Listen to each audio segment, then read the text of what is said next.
Today I'm coming to you from Geneva, Switzerland. The IFA has the great pleasure of being a member of the WHO World Hearing Forum. So over the last couple of days, I've been part of this important meeting where we try and understand how to raise awareness about hearing in later life, as well as across the life course. In my world, there is no coincidences. And so after the meeting on the first night, I sought to get a taxi and bumped into a friend, a colleague, someone who I didn't know, someone who joins the Global Café every Friday, and her name is Joanne. So Joanne, it was a real pleasure to know someone that joins the Global Café, and we came together, at the same place in the same time and shared a taxi. So it was meant to be, Joanne. So it was good to meet you, and thank you for being on our Global Café once again today. Create an age-friendly world is the mantra of George Lee, who we are in conversation with today. George is a creative leader, designer, innovator, and thought leader in aging. She's a specialist in reframing aging, leading to business growth, positive social impact, and longer lives. In collaboration with the Design Age Institute, George has been working on This Age Thing, a community where people can share their stories, which celebrate the lived experience in age. George is also the co-founder of The Common Land to help businesses understand the outdated and economically limiting conventions of age, and how to really innovate products and services which appeal to all ages. George was voted by Creative Review as one of the top creative leaders in the world, alongside the likes of Jude Kelly, Bjork, and Paul Smith for her work in reframing aging. George is the co-founder of the pioneering social enterprise, The Age of No Retirement, championing a society where age doesn't define people. And in 2020, she set up a specialist design research consultancy.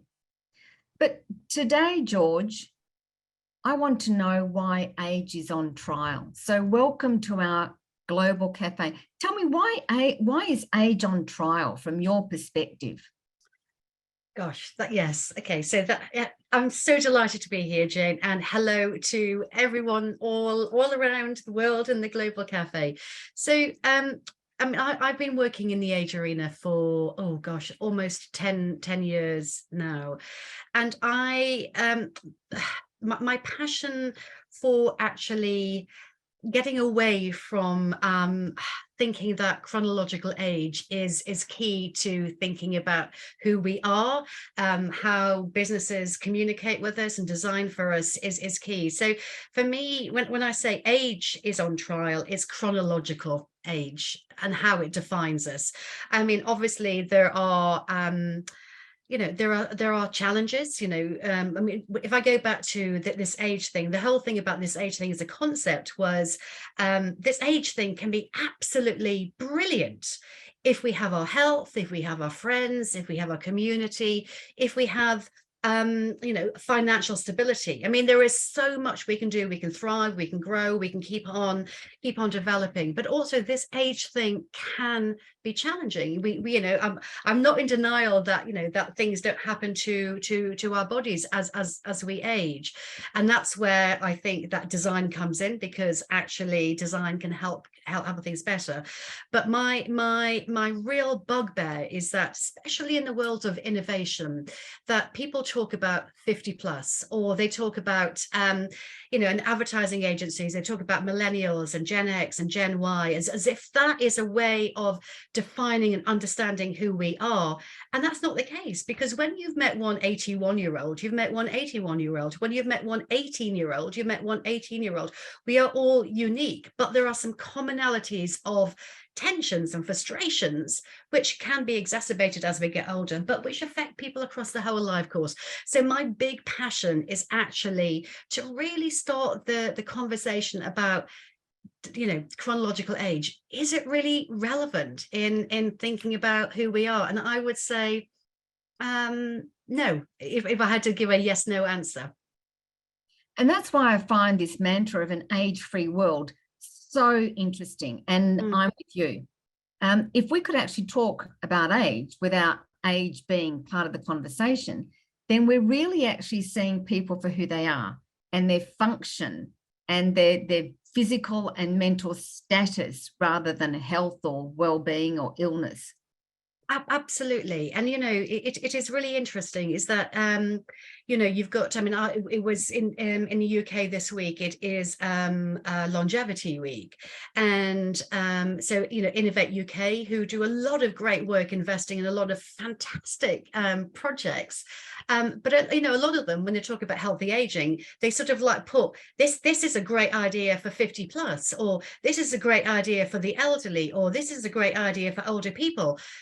This is, to me, it's sort of like madness, because how can you put the whole cohort of the population together and say that they're all the same? So one of my beliefs is that it's not that our age which defines us, but our desires, our values, our needs, and actually that goes beyond age. So for example, I'm just thinking about what, Jane, where you are in Geneva, thinking about hearing, right? Okay, so that of course we do know that as we get older, our hearing can change, and we can lose some kind of sort of like bandwidth of what we can hear. But actually, if you look at the reality in the world at the moment, because a lot of young people, and like myself, headphones and live gigs and stuff like that, there's a real sort of problem with potential hearing loss in young people as well. So actually, just to say that this is an issue for older people actually sort of gets away from actually developing something and communicating it in a way which will really communicate to the majority of people, so and I did some research a while ago. It was called In Common. I wanted to find out what we have in common across the ages. And it was absolutely extraordinary. We looked at 2,000 people from 18 right through to 99. And what we found was that actually, in nearly everything we asked, there was a real high statistical difference across all ages. So for example, whether you're 18 or 99 and all the ages in between, 84% of us do not want to be defined by our age. Our age is not our defining factor. What they wanted was to be it was their values, their needs, and their interests which were most important. So for example, let's take something like the climate crisis. If you read the media, if you look at the way it's portrayed, older people, whoever they are presented as they are not interested in the climate crisis, and it's really created a real strong generational divide between young and older people. I mean, I've got a 20-year-old daughter who's also saying it's my fault, right? Okay, but actually, if you really look at the data, what you find is that it's people of all ages who have this passion, and so to sort of like to divide and polarize people into old versus young actually gets away from the reality of what people are interested in, which is actually products which work well, which make you feel good using them, and which are really, really good for the environment. So actually, sort of designing for older, designing for younger, actually it's I would say that is poor design. Good design works for, well, actually good design works for the majority of people. And my little mantra is, if you design for the margins, if you design for the extremes, you will make everyone's lives better, because no one of any age is going to complain about computers which are more intuitive to use, or clothes which are comfortable and yet stylish, or financial information which is easy to understand. This is not an age-based issue. It's just actually really good design, and good design and good communications is hard. Making things simple is hard, and I think that's why a lot of people don't do it. And I think we fall back on this lazy polarization of old against young. Look, I agree with you. I think that we're really dealing with tensions across generations which don't necessarily need to be there, because we keep shifting blame, around issues in the world Absolutely. across generations. But let's go and talk about the common land. Now, Yes. it seems to me that you are actually using your skills, your thoughtful approach in talking with businesses. To what degree has there been any success or not in the common land work that you've been doing? Well, I'll tell you, I'm going to share an interesting project which I'm working on at the moment, which I think is it has been it gives a good indications. This is my current project. So this is, and it started off as a project around fall prevention, right? Fall prevention. Okay. So if you look at all the facts and figures out there, it just says that, people over the age of 65 will have X number of falls, so they will then end up in hospital, and, and then that is a slow decline into lack of confidence, isolation, and then death, right? Okay. So, it ain't, the way it's presented at the moment ain't a pretty picture. So anyway, so they got me involved because they'd heard me talk about this idea of agelessness or age inclusivity.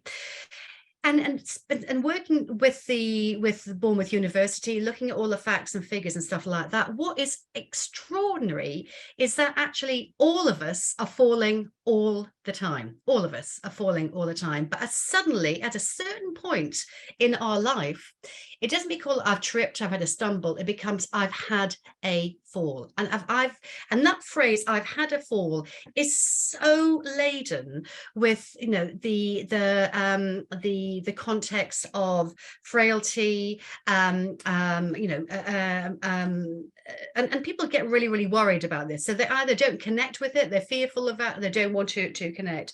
So I've been doing a whole load of human-centered design research with people of all ages, looking at the concept of falls and what it means. And people who are in their 60s, 70s and 80s and 90s who I've spoken to absolutely are so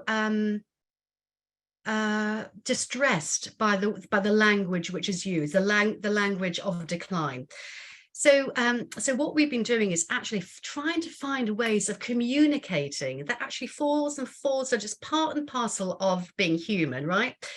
But as we get older, they can become maybe a little bit more dangerous. So how can we encourage people to take some precautions throughout their life course? So like, taking vitamin D, looking at their calcium in their diet, actually doing balance exercises, resistance, not just when they're older, but when they're younger. So through this whole process, rather than having something which started off at talking about risk and fall prevention, now the whole name of the project is called Bounce Back.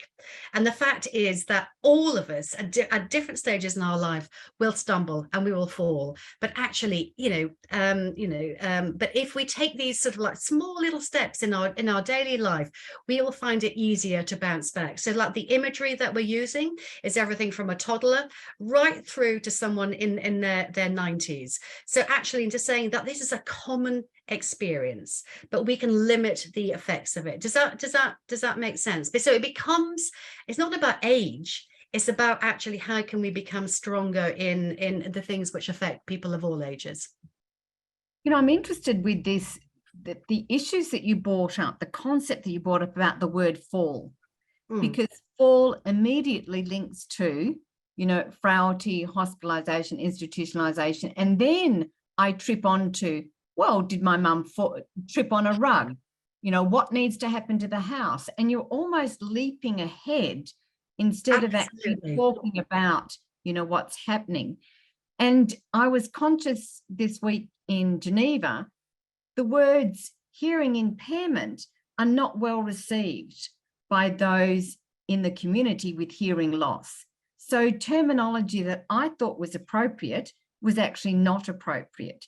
And it seems to me that we spend a lot of time designing things without talking, and we assume that all older people are the same.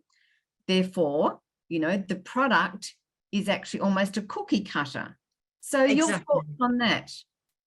Oh no, I totally agree. And actually, I'm just going to give you um, language is so important, and how we, and I get a lot of marketing people and say that to me. So, do you not believe in segmentation? And I say, absolutely, I do, but not via chronological age. And I'll give you a case in point. So L'Oreal a couple of years ago did a big research project looking at how they could segment their users, and what they found was actually there were three different groups. So there were the groups of women who were interested in the sort of like the real sort of like the fashion side of it, the sort of like luxury, all the sort of like the glamour. And they found that they had people of all ages who were interested in that. And then there were people who were interested in the budget, the price, and all that kind of stuff. Again, people of all ages were interested in that. And then there were people who were interested in the ethical, the sustainability messaging. Again, it was age inclusive. So it's actually saying to businesses that it's a need and a desire should be the starting point, not age. Does that, and it's a real sort of like subtle shift, but it has such a power, because because we don't define ourselves by our age, and invariably the messages and the communications and the products and the services which are sold to us because we're older are invariably negative. We don't want to engage with them. We're in denial it's going to happen to us, or we don't want those things in our house. They don't empower us and they don't delight us. And I think too much of the products and the way things are designed around frailty and designed around lack, rather than understanding that just because we're older does not mean we want things which look good in our homes, or we want to wear, and things which are joyful, things which make us feel better. And I think a lot of the innovations in the age space really don't consider, they consider accessibility, they consider cognitive understanding, but they don't really understand that actually the emotional side of these products, the delight, the human connection, the empowerment, how important these are to build into the products and services that we design. Leading on from that, throughout that conversation already and prior to getting on board here today, we talked a lot about joy, right? And the essence of joy and living. And it's really difficult to get joy, when a family member is dying, or whether you've had so I'm trying to understand real life experiences through the age thing and joy, because storytelling is one way that we can gain some real insights into the lives of people, but also something about the person versus their lives. Does that make sense? No, it does. And I think that's why, for me, storytelling is so essential, because, we know the stories, the negative stories of getting older. We hear those loud and clear, right? Okay. But the reality is that there are many of us as we get older who are still thriving. Yes, we have challenges with our hearing and sort of like mobility and stuff like that, but it doesn't stop us living. We find ways around us. And I think the research of Becca Levy, which I'm sure everyone in this group has read her book, Unlocking the Age Code. But if we think that just 10 minutes of positive priming about living, of seeing people who are thriving. And I'm not talking about the extremes of the 99-year-old marathon runner. I mean, they are still incredible human beings, but there are people in their 60s, 70s, 80s, 90s who are learning new things, going to university for the first time, starting new businesses, starting new relationships, intimacy, sex, all that kind of stuff is still part and parcel of our life. And actually to hear more stories about that, even that just 10 minutes, Rebecca Levy has shown that actually our mental, age beliefs has such a powerful effect on, yes, whether we walk faster, whether we do exercise, our joy, our happiness, but also 7.5 more years of healthy living. And that is just through our internal beliefs about aging. So that's why I want to get away from like chronological age, because chronological age is such a small part and parcel of who of who we are. And so if we see and hear stories of real people thriving, yes, through challenges, but we have challenges throughout our life, it inspires us. It really inspires us to think we can. And I remember a couple of years ago, I heard this fantastic interview with, and I need to find it because it's such a joy. And it was a 100-year-old woman, and she was being interviewed in her local radio station somewhere in America. And the journalist said, "Have you any regrets?" And she said, "No, not at all." Then she paused for a second and she said, "Actually, I do. I've got one regret, because if I had started to learn the violin when I was 60, by now at 100, I'd be pretty good." And I just thought that was just so fantastic. So to hear stories of people who've taken up the violin at 60 and who at 100 are making a record or part of an orchestra or something like that, it really inspires all of us, young people as well, to think, I've only just started, or I'm only in the middle of my life. I've still got time to try something new and learn something new. And isn't that really a wonderful thing? I mean, it's exciting, I think. I mean, we've got today, don't we? I think the phrase that captured my attention just then was thriving through challenges. We never hear that when we hear policy. What we hear is independence, assisted living, living in retirement homes, living in residential care, and it never talks about thriving through challenges. And I think about Joanna again. Joanna, when I met you, you'd just been to a couple of days meeting at WHO, and you talked with me about, traveling to Zurich and a little bit about your life. And while you had challenges with your mobility, you were thriving in this environment. So thank you for sharing that with me. So George, let's go back to this thriving, and how does design create that environment in which we can really thrive? What could design do? Well, if you think that everything, okay, so there's two designers. You got Mother Nature. Oh my God, what a great designer is Mother Nature, right? She's got it all sorted out, right? Everything else that we touch, everything we use, everything that we wear, everything in our life has been designed. So I fairly recently did and I would say most of it not very well. Okay, right. So great opportunities for us to sort of do something about this. So about 6 months ago, I did some work with, there's an organization in the UK called the University of the Third Age. And so this is for people over the age of 50, but I mean, you can join at any time. You have to be not working or working part-time, and it's all sorts of amazing organizations, local organizations, where people put on all sorts of things for you can learn new things, everything from philosophy to French cooking, walking, you name it, there's something for everyone. And there's about 500,000 people who are a part of the organization.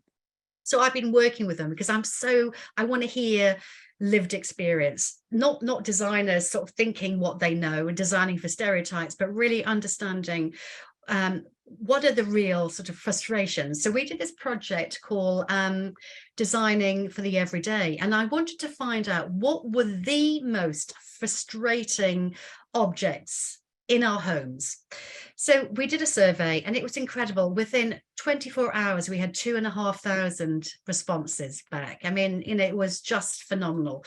And and I'll give you some of the things which came up. So duvet covers, right? Changing the duvet cover. Who finds it easy changing a duvet cover, right? You know, it just regardless of age.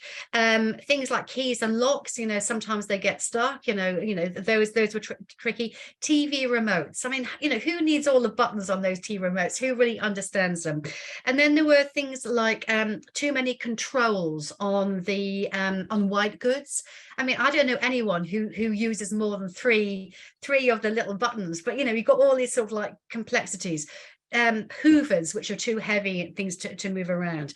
But the thing which the two things which really really affected nearly everyone, well, not everyone, 60% of all the people who responded, was food packaging and medical packaging. So those are the biggest frustration, trying to get into things, and I did some similar kind of research a couple of years ago with people of all ages. And what I found was it wasn't just older people who were finding it difficult to get into packaging.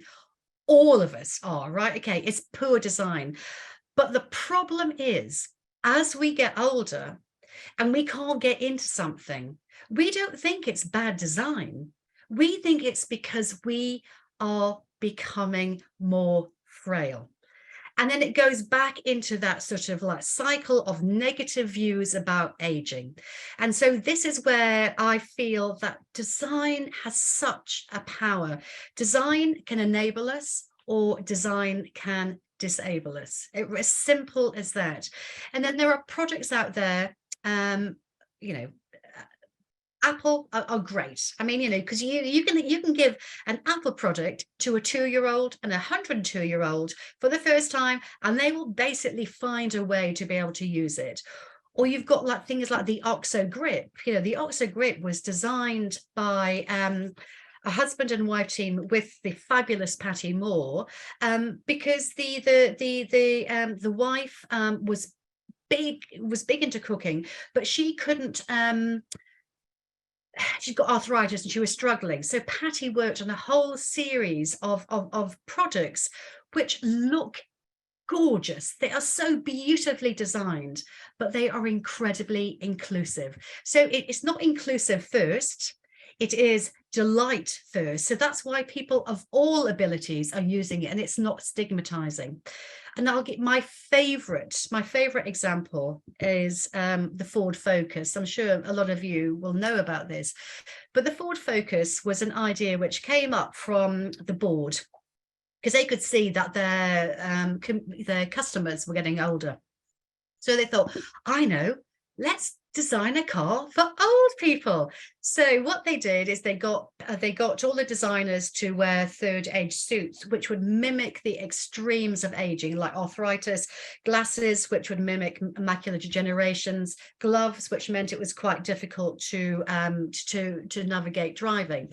So based on all these insights, they developed a car which was incredibly easy to drive. Then the marketing people started to market it as a car for older people. And guess what? No one wanted it. No one wanted it. No one wanted a car which said this is a car for older people. So someone else in the marketing department had the clever idea saying, actually, this is so easy to drive. It's comfortable. It's easy to get into. Let's market it as the best car for families, right? Okay, so it became the best car for families. And it was the best-selling car for over 10 years around the world. So if you design for the margins, you design for extremes, you make it better for everyone. But if you market something for decline and older, people don't see themselves as older. They don't want to be associated with anything which says I'm in decline. So design for joy, then actually it makes a difference. And that joy is coming through because Nancy has just said, I can hear joy in George's voice. So I just want to come to some of the comments in the chat box and a couple of questions, and I encourage everybody to come forward. This hour is going to go very fast. So Brendan talks about age is only time passing. It depends on your attitude to it, but also good health. And Shmuel, who is a regular, welcome Shmuel. The question that he asks you, George, is what is the role of governments and authorities in ensuring well-being and wellness for older adults? That's a really, what is the role of governments and authorities? What's our role? What's society's role? But his Yeah. question is, what is the role of governments? Would you like to respond to that? Gosh, that's a small little question, isn't it? Yeah. Okay. So I mean, all of us, government, businesses, and ourselves as individuals all need to take a responsibility, because the reality is it's the one thing which connects all of us. All of us are aging. So I think, but to, you know, what's the role of government? Well, I know that in the UK you've got like Innovate UK, which are sort of like applying a lot of money into the age space. I would say that sometimes there is a narrowness of approach to that, because they are talking about 50 plus again. So actually, I think what we need to do is government absolutely needs to bring inclusive design actually really into the heart of everything that they do. So for example, there is a whole load of legislation in the UK. I don't know what about the rest of the world around inclusive housing now. So you have to, when you build new houses, you have to sort of like, you have to allow for, like, you know, wheelchair access and all that kind of stuff. One of the things that we have done on the back of the packaging project is we are launching a UK wide, what's the word I'm looking for? God, I'm having a little moment. Petition, that's what I'm looking for. Okay.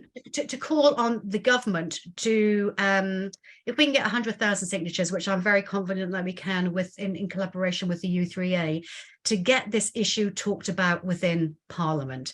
So Parliament needs to understand that actually government needs to understand that age inclusivity is not just good for the individuals, absolutely, because actually we're not being sort of stigmatized or stereotyped by age.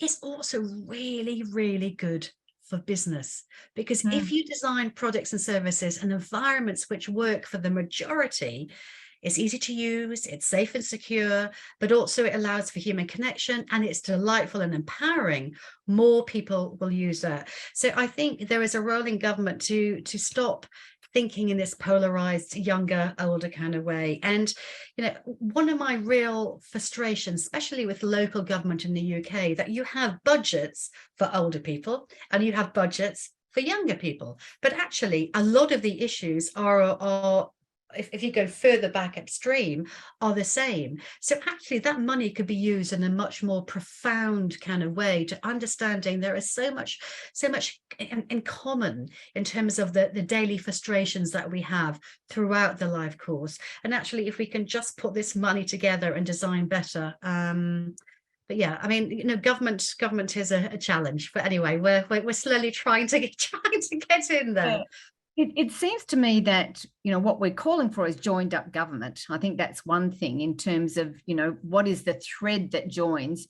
But I'm also conscious we've got smart cities and healthy cities and age-friendly cities. And if we could all come together, you know, bringing our different perspectives. Absolutely.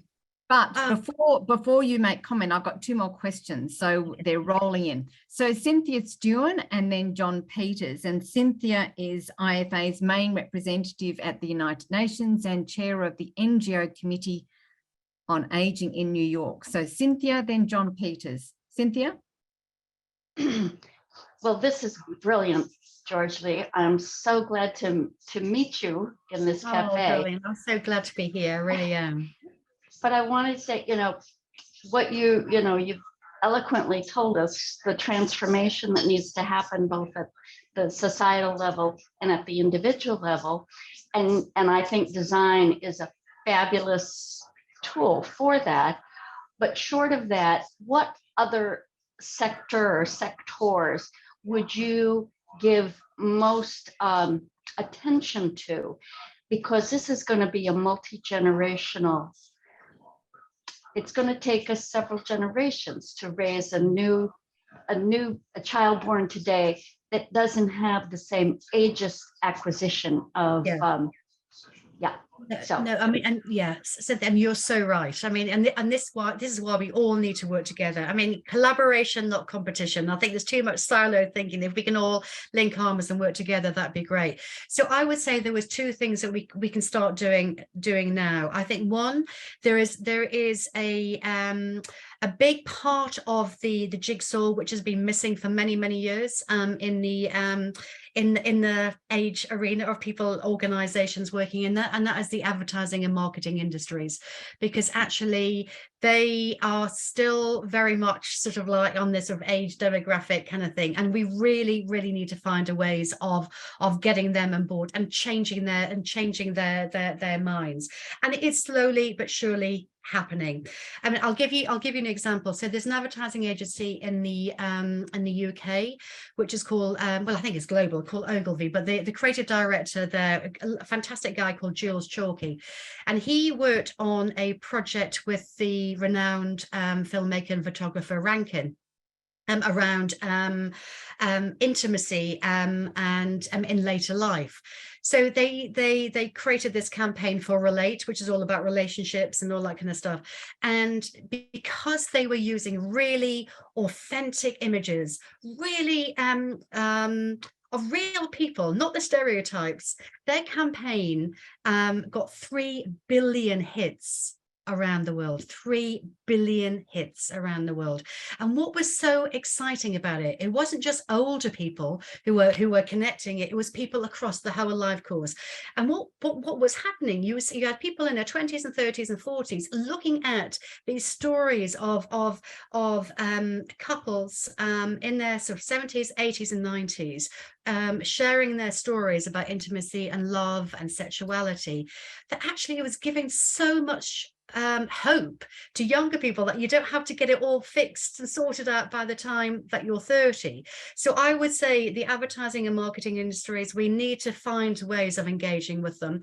And then right at the other extreme, we need to get into schools. We need young children seeing images of and having older people come into their classrooms to show that it is not that, you know, it's not like the Wicked Witch, you know, that you have in Disney in Disney films and stuff like that.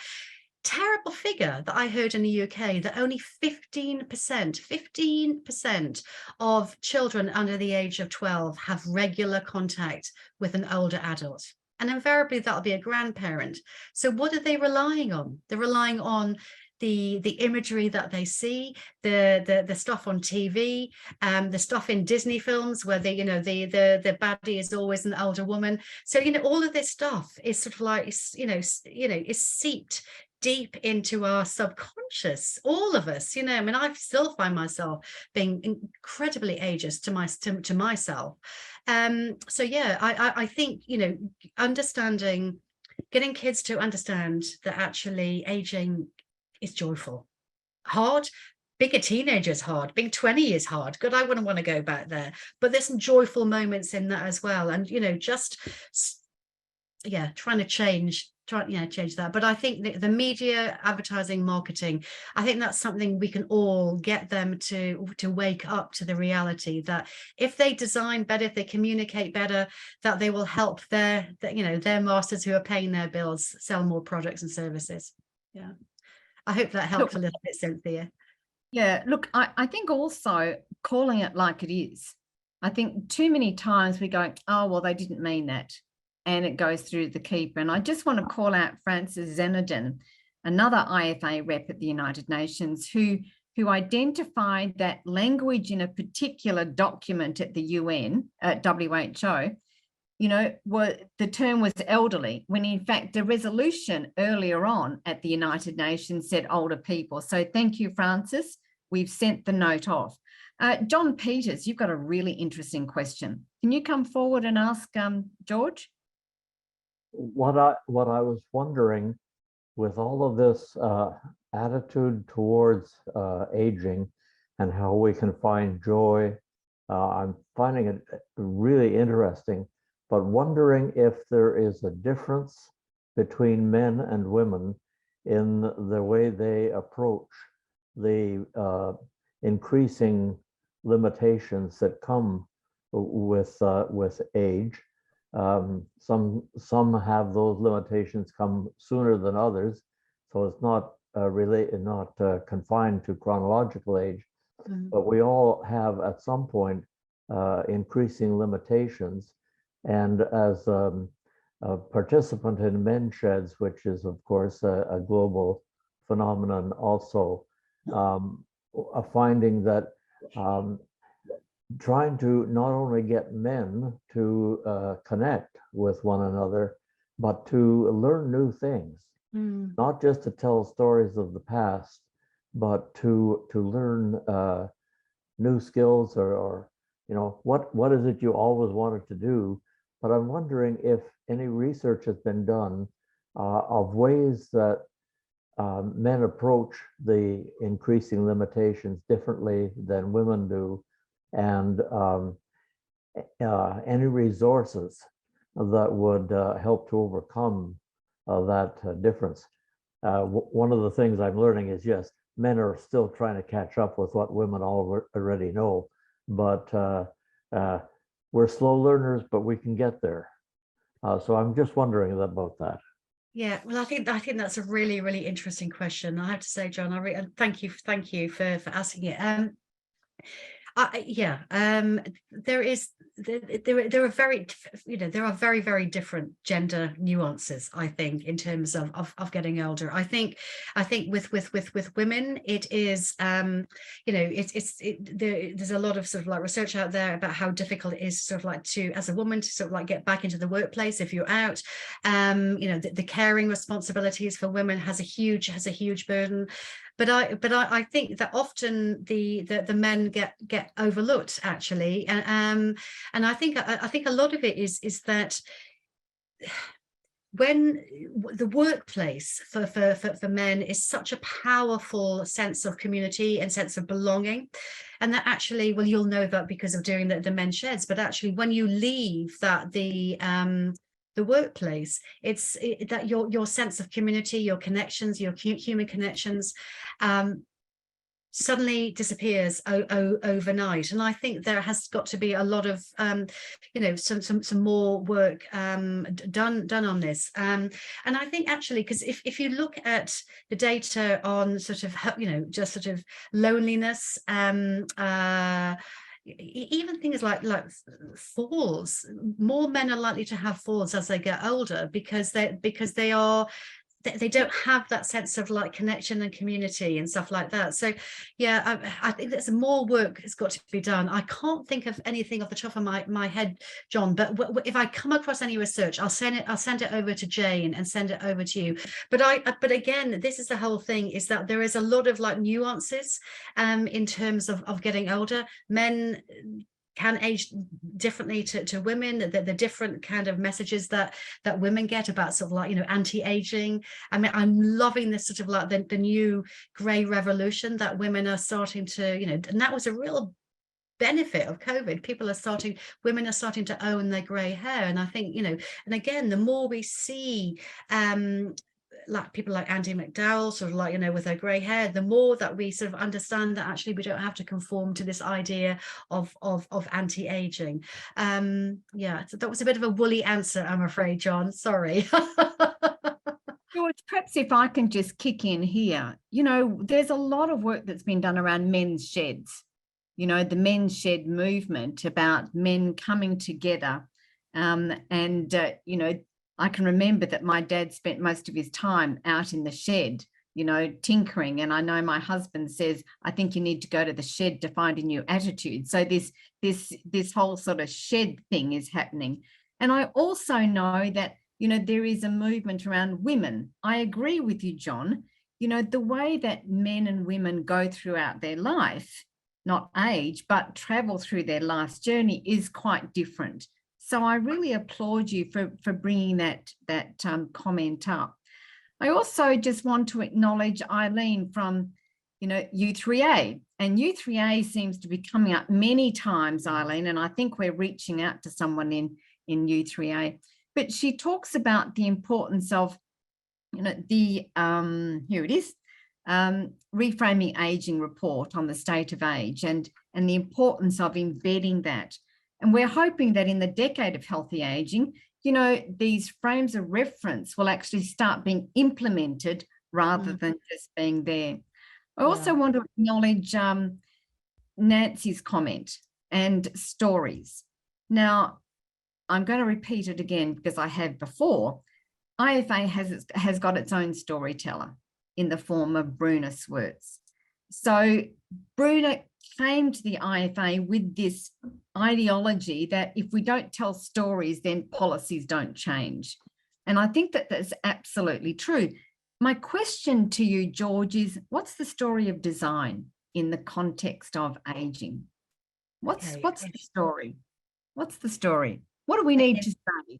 Yeah. Okay. So, well, I mean, I think, gosh, I mean, the story, what we want to get to is that actually good design, you don't even notice. Do you know what I mean? It's like, so the story of design needs to be at the moment is that we need to work with designers to help them see and understand that actually designing for the stereotype, it just doesn't work. I mean, there was I was speaking to a lecturer on a design course in one of the colleges, and he put a project together for his students for them to design something for people who are 50 and above. And nearly every single one of them, well, no, not only every single one of them came with, like, a walking frame or just all everything which was all about the sort of like decline, because and then what Eddie did was he brought in a couple of people in their 50s, 60s, 70s, 80s into the room who basically said to them, this is what older is like. And I think all of them were absolutely shocked and totally embarrassed, because they were just conforming to this sort of like deep stereotypes.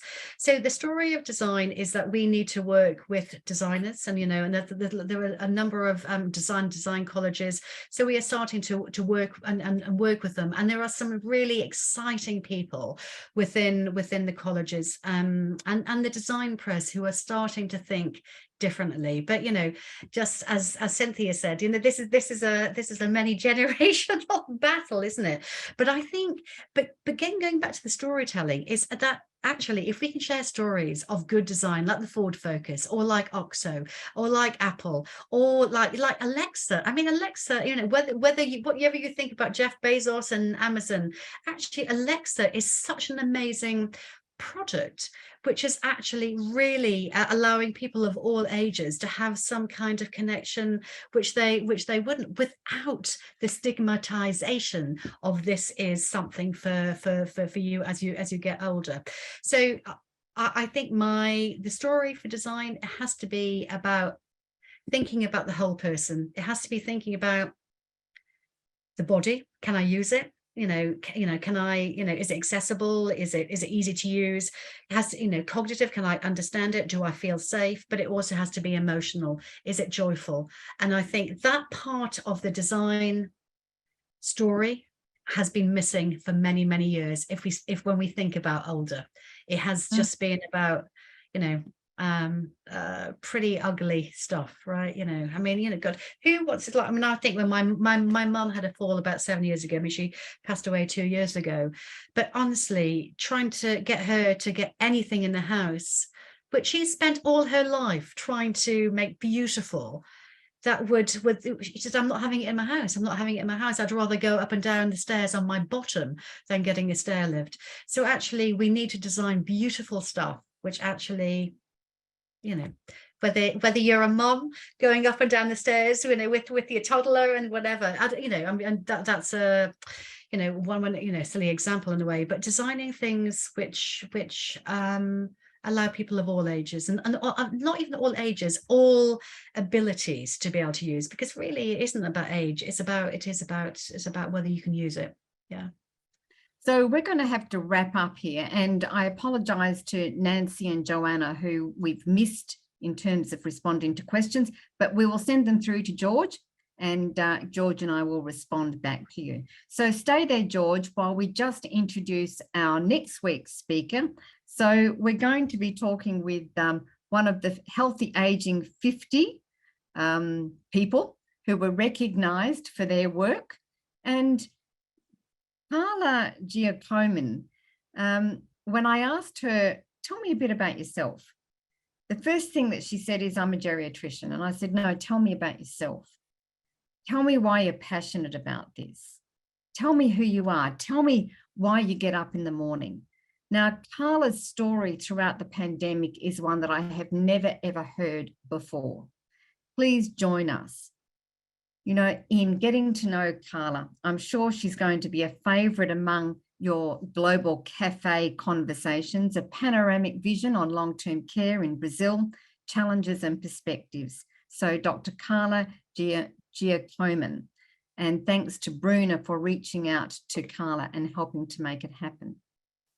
So, George, I knew the hour would go in a blink of an eye, but let me just tell you what I'm going to take away. Thriving through challenges. Mother Nature as a designer, designing for the everyday, stigmatization, collaboration and competition, you know, the authentic images. And the last word is, we've seen pretty ugly stuff. So, George, it's been a great pleasure. You and I have only talked twice, but we are lifelong friends, I know.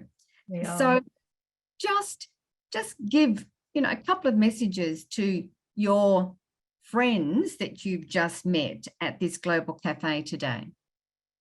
Oh, well, it's been an absolute delight. Okay, so my messages to all of you is please get in touch with me. I mean, really, I'd really love to connect because it really is about collaboration. And you know, as Cynthia said, you know, that we've got a long march ahead of us. And sometimes doing this work can feel lonely, and sometimes it can feel hard. And actually, the more open and honest and the more we support each other and we bring our different wisdoms and different skill sets together, the more that actually we can make the change that we want to make.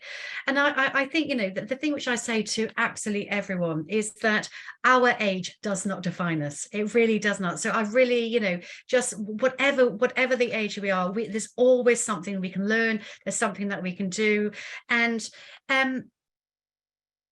one thing I haven't talked about, which I wish I'd been able to, is actually the importance of bringing generations together, intergenerational. I honestly think the thing which I'm really excited about, because I've been talking about this word intergenerational for the last 5 or 6 years, and I'm starting to hear that. And I think that's really, really exciting. So, John, you know, thinking about your skills, the skills of, like, you know, that you have, there are so many young people who actually want to learn them.